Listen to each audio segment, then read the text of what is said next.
തെരഞ്ഞെടുപ്പിൽ ഇപ്പോൾ ശ്രീ ജയശങ്കർ പറഞ്ഞതുപോലെ തദ്ദേശ തെരഞ്ഞെടുപ്പിൽ ബാധകമായ മാനദണ്ഡങ്ങളല്ല, അല്ലെങ്കിൽ ജനം ചർച്ച ചെയ്ത വിഷയങ്ങളായിരിക്കില്ല ഒരു നിയമസഭാ തെരഞ്ഞെടുപ്പിലേക്ക് വരുമ്പോൾ മുഖ്യമായും ചർച്ച ചെയ്യുക. ഇപ്പോൾ താങ്കൾ നേരത്തെ പുച്ഛിച്ചു തള്ളിയ ഈ ആരോപണങ്ങളൊക്കെ, അല്ലെങ്കിൽ ഈ തെരഞ്ഞെടുപ്പിൽ ചർച്ചയാവാതെ പോയ കോൺഗ്രസ് അമിത ആത്മവിശ്വാസം പ്രകടിപ്പിച്ച വിഷയങ്ങളൊക്കെ ആയിരിക്കും ഒരുപക്ഷെ ചർച്ചയ്ക്ക് വരിക. അത് സംസ്ഥാനം ആര് ഭരിക്കണമെന്ന വിഷയത്തിന്മേലുള്ള തെരഞ്ഞെടുപ്പ് ആയതുകൊണ്ട്.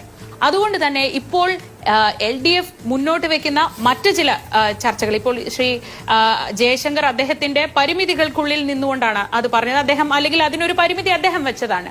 അത്തരത്തിൽ ഈ സമൂഹത്തിൽ, കേരളീയ സമൂഹത്തിൽ മറ്റ് പല ചർച്ചകൾക്കും തുടക്കമിട്ട് ഇത്തരം രാഷ്ട്രീയ ചർച്ചകളെ, അല്ലെങ്കിൽ ഈ വലിയ ചർച്ചയായ ആരോപണങ്ങളെയൊക്കെ മാറ്റി നിർത്തുക എന്നൊരു ലക്ഷ്യം LDFനോ CPMനോ ഉണ്ടോ? ശ്രീജ, സാധാരണഗതിയിൽ ഒരു 4-4.5 വർഷം ഒരു ഗവൺമെന്റ് ഭരിച്ചു കഴിയുമ്പോൾ ഒരു ഭരണവിരുദ്ധ വികാരമാണ്, ഒരു തരംഗമാണ് സാധാരണഗതിയിൽ ഉണ്ടാകുന്നത്. എന്നാൽ ഈ തെരഞ്ഞെടുപ്പിൽ നമ്മൾ കണ്ടൊരു പ്രത്യേകത, ഒരു ഭരണ അനുകൂല തരംഗം അല്ലെങ്കിൽ പ്രതിപക്ഷ വിരുദ്ധ തരംഗമാണ് കേരളത്തിൽ ഉണ്ടായിരിക്കുന്നത്.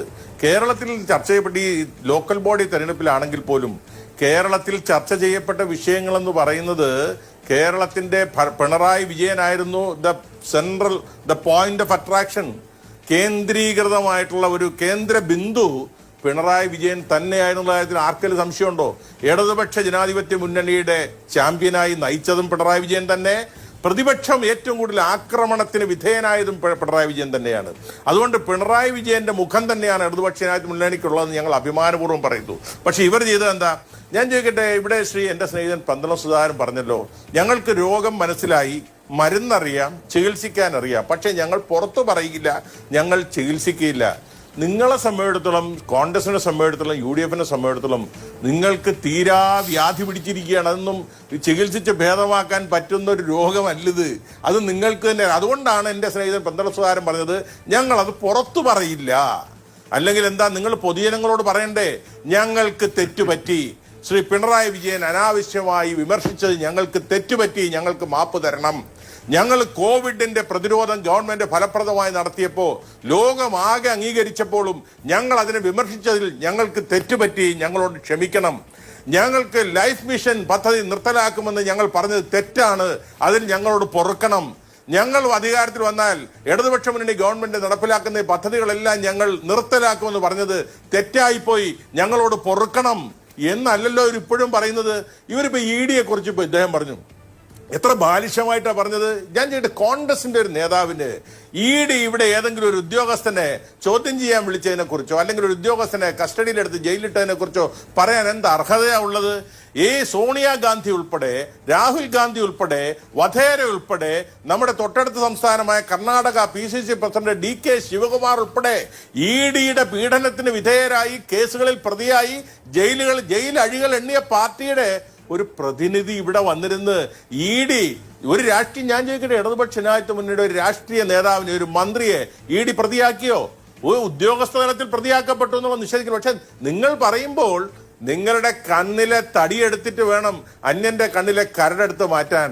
നിങ്ങൾ എന്താ ചെയ്യുന്നത്? നിങ്ങൾ ഇപ്പോഴും ഇല്ലാത്ത കാര്യങ്ങൾ വ്യാഖ്യാനിച്ച് ഈ മുന്നണിയെ, ഇടതുപക്ഷ മുന്നണിയെ, പിണറായി വിജയനെ പ്രതിക്കൂട്ടിൽ നിങ്ങൾ എത്ര ശ്രമിക്കുന്നോ അത്രയും പിണറായി വിജയന്റെ യശസ് മുകളിലേക്ക് പൊക്കൊണ്ടിരിക്കും. ഞാൻ ചോദിക്കട്ടെ, ഇവിടെ ഇപ്പം തിരുവനന്തപുരത്ത് DCCയിൽ നടന്ന യോഗത്തിൽ KPCCയുടെ ഒരു സെക്രട്ടറി അല്ലേ VS ശിവകുമാറിനെതിരെ BJPക്ക് കോൺഗ്രസിനെ വിറ്റവനാണ് ശ്രീ VS ശിവകുമാർ എന്ന് പറയുന്നത്? പ്രതിപക്ഷമല്ലല്ലോ. KPCCയുടെ ജനറൽ സെക്രട്ടറി അല്ലേ പറഞ്ഞത് BJPയുമായി അവിശുദ്ധ ബന്ധം, രഹസ്യബന്ധം സ്ഥാപിച്ച് VS ശിവകുമാർ കോൺഗ്രസിനെയും UDFനെയും BJPക്ക് പണയം വെച്ചു എന്ന് പറഞ്ഞത് കോൺഗ്രസിന്റെ നേതാക്കന്മാരാണ്. ഞങ്ങൾ ഈ തെരഞ്ഞെടുപ്പിൽ ഉയർത്തിയ മുദ്രാവാക്യം എന്താ? മതേതരത്വത്തിൽ ഊന്നിന്നുകൊണ്ട് മതനിരപേക്ഷതയും വികസനവും ക്ഷേമപ്രവർത്തനവുമാണ് മുദ്രാവാക്യം എന്ന് പറഞ്ഞ് ഞങ്ങൾ മുന്നേറിയപ്പോൾ നിങ്ങൾ ഉയർത്തിയ മുദ്രാവാക്യം എന്തായിരുന്നു? അഴിമതിക്കെതിരെ ഒരു ഓട്ടം എന്നുള്ളത് നിങ്ങൾക്ക് 2 ദിവസം പറയാൻ പറ്റിയില്ല. അപ്പോഴത്തേക്കും നിങ്ങളുടെ പഴയ മന്ത്രിയും MLAയും ഒക്കെ ജയിലിലേക്ക്, അഴിമതിയുടെ പേരിൽ ജയിലിലേക്ക് പോയപ്പോൾ നിങ്ങൾക്ക് ആ മുദ്രാവാക്യം മാറ്റേണ്ടി വന്നു. എന്റെ കോൺഗ്രസ് സ്നേഹിതനോട് ഞാൻ പറയുന്നു, നിങ്ങളെ സംബന്ധിച്ച് ഒരു പാർട്ടി എന്നുള്ള നിലയ്ക്ക് ഒരു സംഘടനാ സംവിധാനം നിങ്ങൾക്കുണ്ടോ? നിങ്ങളുടെ പാർട്ടിയിൽ ഒരു തെരഞ്ഞെടുപ്പിലൂടെ ഒരു വാർഡ് പ്രസിഡന്റ് ഉണ്ടായിട്ട് എത്രയോ ദശാബ്ദങ്ങളായി ഇങ്ങനെ ഒരു പാർട്ടി ഇന്ത്യയിൽ, നിങ്ങളുടെ പാർട്ടി അല്ലാതെ ഇന്ത്യയിൽ മറ്റൊരു പാർട്ടി കാണുമ്പോൾ ചെറുതും വലുതുമായ പാർട്ടികൾ ഞങ്ങളുടെ ഉൾപ്പെടെ 3 കൊല്ലത്തിലൊരിക്കൽ മെമ്പർഷിപ്പ് കൊടുത്ത് തെരഞ്ഞെടുപ്പ് നടത്തി ഇലക്ഷൻ കമ്മീഷനെ അറിയിച്ച് ഒരു വ്യവസ്ഥാപിതമായ മാർഗത്തിലൂടെയാണ് പോകുന്നത്. പക്ഷേ നിങ്ങൾ CPM-നെ ഇടതുപക്ഷത്തെയും എന്തെല്ലാം കുറ്റം പറഞ്ഞാലും കോൺഗ്രസ് പാർട്ടിക്ക് മെമ്പർഷിപ്പ് അടിസ്ഥാനത്തിൽ തെരഞ്ഞെടുപ്പ് നടത്തി ഒരു KPCC അധ്യക്ഷനെയല്ല, നിങ്ങളുടെ അഖിലേന്ത്യാ പ്രസിഡന്റിനെ പോലും തെരഞ്ഞെടുക്കാൻ കഴിയുന്നില്ല എന്ന് പരാതി പറയുന്നത് ഞങ്ങളല്ല, നിങ്ങളുടെ കപിൽ സിബിൽ, നിങ്ങളുടെ ഗുലാം നബി ആസാദ്, നിങ്ങളുടെ കേന്ദ്രത്തിലെ 23 നേതാക്കന്മാർ രേഖാമൂലം എഴുതി കൊടുത്തില്ലേ തെരഞ്ഞെടുപ്പിലൂടെ നിങ്ങളുടെ നേതാക്കന്മാരെ തെരഞ്ഞെടുക്കണമല്ലോ. അതിന് നിങ്ങൾക്ക് കഴിയുന്നുണ്ടോ? അതാണ് ആ ചികിത്സ നടത്താൻ നിങ്ങൾ തയ്യാറല്ല. കാരണം നിങ്ങൾ ഭയക്കുന്നു അണികളെ.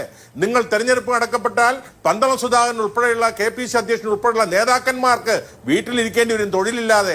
അത് നിങ്ങളുടെ പ്രവർത്തകരെ, കോൺഗ്രസിന്റെ അണികളെ നേതാക്കന്മാർ ഭയക്കുന്നത് കൊണ്ടാണ് നിങ്ങൾ ഒരു തെരഞ്ഞെടുപ്പിലൂടെ സംഘടനാ തലപ്പത്തേക്ക് വരാനുള്ള ധൈര്യം, ആർജവം കാണിക്കാൻ UDF-ലെ ഒരു കക്ഷിക്കും കഴിയാതെ പോകുന്നത്. നിങ്ങൾ പ്രളയകാലത്ത് അങ്ങ് പറഞ്ഞല്ലോ ഞങ്ങൾ സഹകരിച്ചു. പ്രളയകാലത്ത് നിങ്ങളെടുത്ത നിലപാടെന്തായിരുന്നു? ഗവൺമെന്റിന്, മുഖ്യമന്ത്രിയുടെ ദുരിതാശ്വാസ നിധിയിലേക്ക് പണം കൊടുക്കരുത്, ഉദ്യോഗസ്ഥന്മാർ 1 മാസത്തെ ശമ്പളം കൊടുക്കരുത്, അതിഥി തൊഴിലാളികളെ സംരക്ഷിക്കരുത്, നിങ്ങൾ സൗജന്യ റേഷൻ കൊടുക്കരുത്, നിങ്ങൾ കമ്മ്യൂണിറ്റി കിച്ചൺ തുടങ്ങരുത്. ഇതിനെല്ലാം നിങ്ങൾ വിമർശിച്ചില്ലേ? കോവിഡിന് നടത്തിയ പ്രതിരോധ പ്രവർത്തനങ്ങളെ ലോകം മുഴുവൻ അംഗീകരിച്ചിട്ടും നിങ്ങൾ ആ മന്ത്രിയെ പോലും നിങ്ങൾ കോവിഡ് റാണി എന്ന് പറഞ്ഞ് ആക്ഷേപിച്ചെന്ന് മാത്രമല്ല, കോൺഗ്രസിന്റെ നേതാക്കന്മാരുൾപ്പെടെ 10 പൈസ ചെലവില്ലാതെ സർക്കാർ ആശുപത്രിയിൽ ചികിത്സ കിട്ടിയ ഇന്ത്യയിലെ ഏക സംസ്ഥാനമായിരുന്നിട്ട് അതിനെ നിങ്ങൾ അംഗീകരിക്കണ്ട. പക്ഷേ നിങ്ങൾ അതിനെ വിമർശിക്കുമ്പോൾ ജനങ്ങൾ നിങ്ങളിൽ നിന്ന് അകലുകയാണ്. ബഹുമാനപ്പെട്ട മുഖ്യമന്ത്രി ഇത്രയും പ്രതിസന്ധികളെ അതിജീവിച്ച ഒരു മുഖ്യമന്ത്രിയെ നിങ്ങൾ അഭിനന്ദിക്കേണ്ട. പക്ഷെ നിങ്ങൾ ആക്ഷേപിച്ചാൽ നിങ്ങളെ ജനം പൊറുക്കില്ല, നിങ്ങളെ വെറുക്കും ജനം. അത് നിങ്ങൾ മനസ്സിലാക്കില്ല. അതുകൊണ്ട് ചെയ്ത അപരാധങ്ങൾ ഏറ്റുപറഞ്ഞ് നിങ്ങൾ എന്റെ പിഴ എന്ന് പറഞ്ഞുകൊണ്ട് ജനങ്ങളെ സമീപിക്കാൻ നിങ്ങൾ തയ്യാറാകുന്നില്ല എങ്കിൽ, എന്റെ സ്നേഹിതൻ പന്തോസുകാരൻ സൗമ്യനാണ്, ശാന്തനാണ്. പക്ഷെ അദ്ദേഹത്തിന്റെ നാവിൽ നിന്ന് പോലും ഇപ്പോഴും ജനഹൃദയങ്ങളിൽ ഇടം നേടിയ മുഖ്യമന്ത്രിക്കെതിരെ അത് പൊലപ്യം പറയാനാണ് അദ്ദേഹം ഈ സന്ദർഭം വിനിയോഗിക്കുന്നത്. പ്രളയത്തെയും ഓഖിയെയും നിപ്പയെയും കോവിഡിനെയും ഒക്കെ അതിജീവിക്കാൻ സമർത്ഥമായ നേതൃത്വം കൊടുത്ത ഒരു മുഖ്യമന്ത്രിയെ കുറിച്ച് നല്ല വാക്ക് പറയണ്ട. പക്ഷെ ആക്ഷേപിച്ചാൽ ജനങ്ങൾ നിങ്ങളെ ചാട്ടവാറ കൊണ്ടടിക്കും. അതാണ് ഇപ്പോൾ ഈ തെരഞ്ഞെടുപ്പിൽ കണ്ടത്. അടുത്ത തെരഞ്ഞെടുപ്പുകളിലും കാണാൻ പോകുന്നത് അത് തന്നെയാണ്. ഞാൻ വളരെ